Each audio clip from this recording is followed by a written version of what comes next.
Alright, yeah, what is up everybody? Welcome back to Stockholder Finance channel. Alright, today we are going to talk about balance sheets.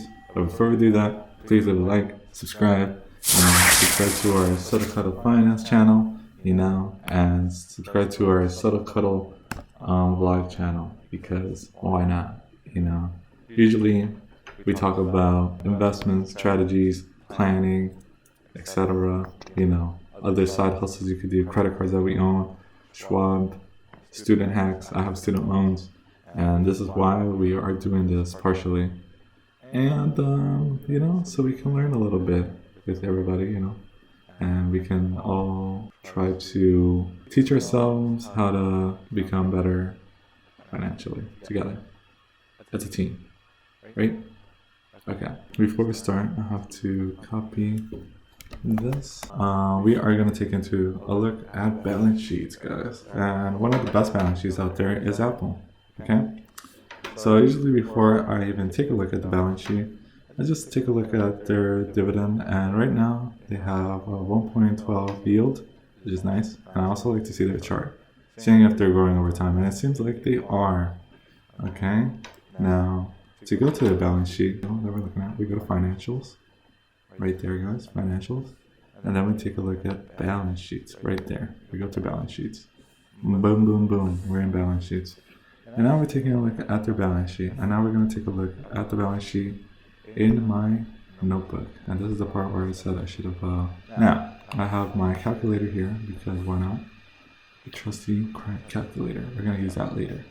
Now, we're in their balance sheet. This is Apple's balance sheet, guys. Currently, $282. Stock.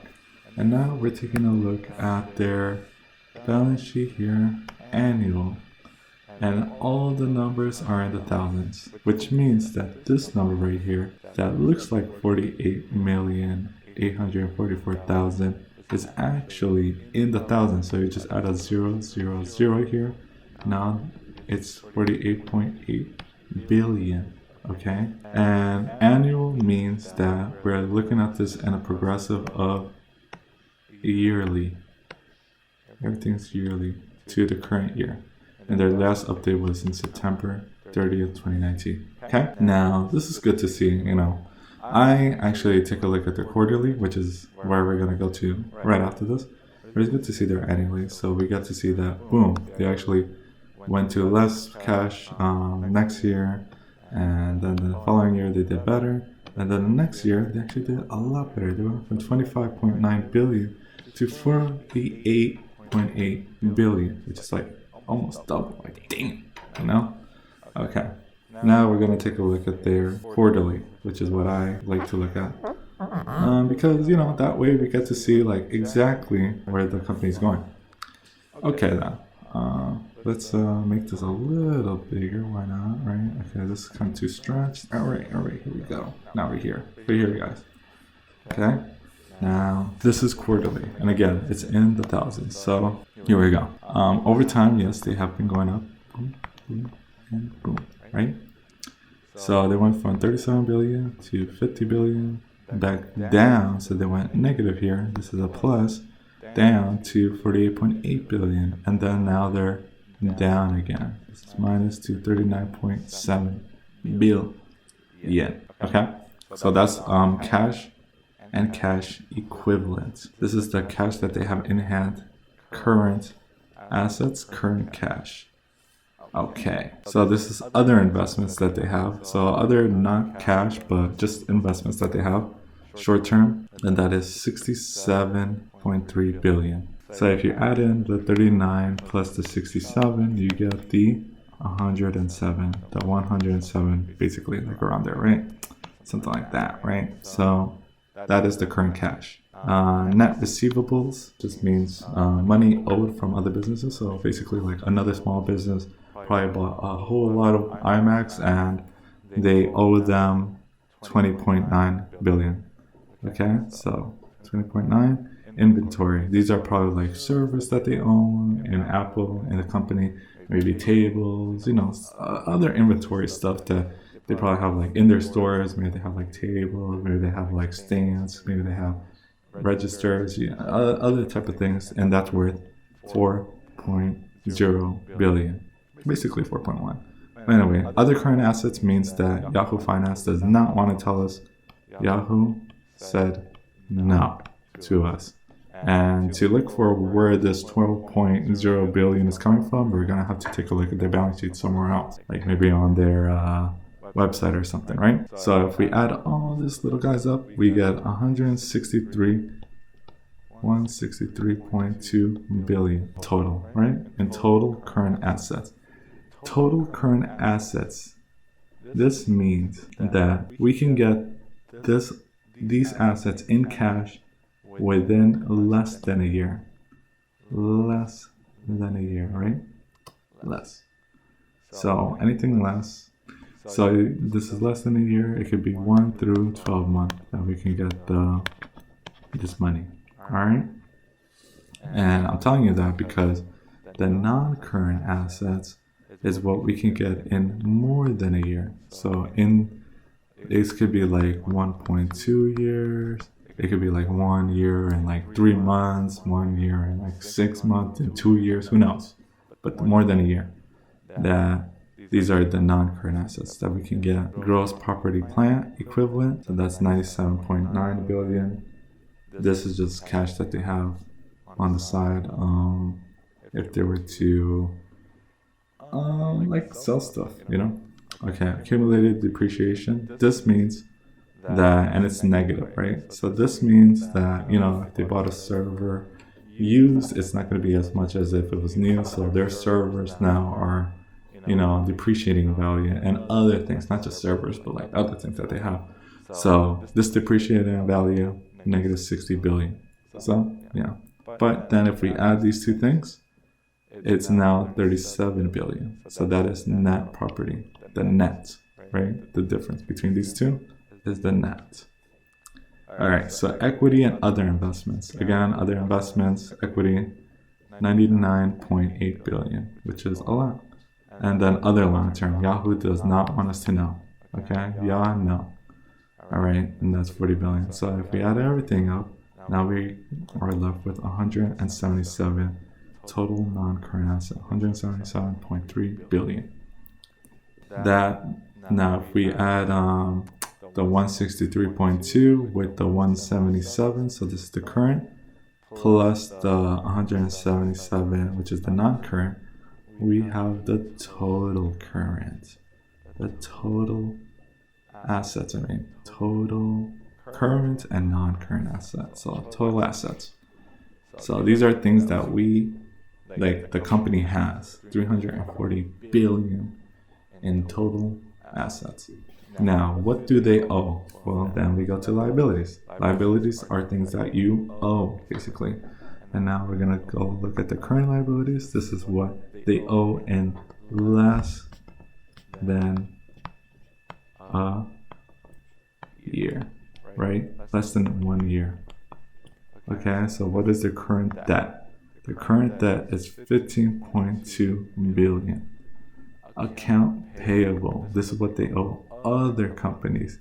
Maybe they owe, you know, laptops or to schools or to other companies in general. 45 billion. Okay, that's what they owe. Boom. Oh, we owe these two things, right? Deferred revenue. Deferred revenue. What does deferred revenue mean? Just like taxes, prepaid things, you know, like, you know, you still owe just other things, guys. Don't worry too much about that. Okay, you want to learn more about it, you know, do your own research. But it's just prepaid things like vouchers or like iTunes voucher cards, gift cards. You get what I'm saying? Okay, something like that, right? Other current liabilities, Yahoo does not want us to know what that is. I know. So 36.2 billion of that. And their current liabilities is 102.1 billion. Wow. Total current liabilities. Okay. Now, this is in more than a year. So maybe 2 years. Let's just say 2 years. Screw it. Why not? It's my video. I can say whatever I want. Or it could be 1.5 billion. 1.5 years. Who knows? Okay. Long-term debt. This is debt they owe. 93. Okay. Other long-term liabilities, 27.6, just other things that they owe, other businesses and other who knows what. And then their total non-current liabilities, after adding these two things up, it's 148.9 billion. So if you add the 148 plus the total current with the non-current, we get the 251 billion, which is the total liabilities. Total. All right. Common stock. Now we're gonna look at the stockholder equity, things that stockholders need money for, right? So retained earnings is after dividends. So after dividend, what they're left with is 43.9 billion, which is a lot. Accumulated other comprehensions. This is just after we did all this math to see how much we have in cash and everything, and then they find out, wait a minute, we lost 418 million. How? Well, we don't know. So that's accumulated other comprehensions, just other things that was not accounted for, and we lost sight of that. So, but it's not that much. 118. A lot of companies have that. It's okay. Total stockholder equity. So again, guys, this is a balance sheet, right? So we could actually calculate this 89.5 billion, because what we have to do is some math. So over here, we're going to do it. Okay, you ready for this? We're going to get the total asset minus the total liabilities, which is, so now we're going to have to look for the total assets, which is right here, 340, right? I'm looking right here. Let's use another color, green. 340.6. That's what we're gonna do. 340.6 billion minus, this is negative, right? It's liabilities, things that we owe. So total, right here, 251 billion, which equals, and that's why we got the calculator here. 340.6 minus 251. Boom. 89.6. So let's just write that down. 89.6. And this is positive, right? So we're positive here. Plus 89.6. And now what do we have here? Oh, wow. We got 89.5. Okay, basically the same. Okay, so we did it. And then if we just add everything up here, and then we got this, 340 billion. Okay. So some people like to see just this part, the total equity to stockholders' equity, right? So that way we know, like, oh, okay, this business is still in positive, still bad, whatever. We like to see this number decreasing over time. And you know what? It is decreasing over time with Apple. And the reason why that's important is because total assets should be going up. And then total liabilities, the negatives, should be going down. And that way, we can balance these two things out and come up with a smaller number, okay? Because this is the difference. This number could mean that, oh, okay, Apple's making more money and that has less that. So if we have like a lot of money and less that, then, it means we're doing good, right? Okay, then. Another thing that stockholders like to see is this ratio that I mostly like to see. And it's basically this. It's the total current. It could be current or it could be total, just current, total assets. Or total. It could be current, again, it could be current or it could be just total liabilities. And we'll do both. Why not? Okay, liabilities. You get what I'm saying. All right, so here we go. So let's go take a look back in the balance sheet, right? So we got here total current asset, that's 163.2 billion. 163.2 divided by, we're going to get the current liabilities, which is here, 102.1, 102.1, which equals 163.2 divided by 102. What do we got? 1.59. Okay? 1.59. So what does that mean? Why did we get this? Why did we divide these things? Well, it means that their current debt, which is 102.1, right? if I told Apple, yo, Apple, you need to pay me back right now. All the debt that you owe right now, and this year, you have to pay it right now. And Apple's like, oh my God, do we have enough? Well, you know what? They do. Okay, they do. They have 1.59 times more. So they can pay their debt right now, one time over, plus the 0.59. So half, like a little more than half of their current debt. So they can pay off their total debt 1.5 times over. Okay, and that's good. Now let's do it for just like, just total assets and total liabilities, right? Total. So let's do that for the total thing, right? Because it's kind of important too. So the total assets is right here, 340. So let's do that. 340.6 divided by their total liabilities, which is right here. So I'm gonna take that. Boom. Right? So liabilities 251. And then what I do here, I got the total current assets, which is right here, 340.6. Boom. Okay. So now we're gonna divide now, which equals, and we got the calculator right here, guys. Don't worry. I'm gonna like think about this too much. All right. Divided by 251, and we got 1.3. So they can pay off their debt. Well, we'll put the little 5 because it looks cool. All right. So basically, they can pay off their total of everything one time, 1.35 times over. And this is a phenomenal thing, guys. Okay, we like to see companies being able to pay off their debt immediately if they're, worst case scenario, or just a peace of mind, and seeing that the company is making money over time. We want to see them making more money, and that's why Apple is a very good company.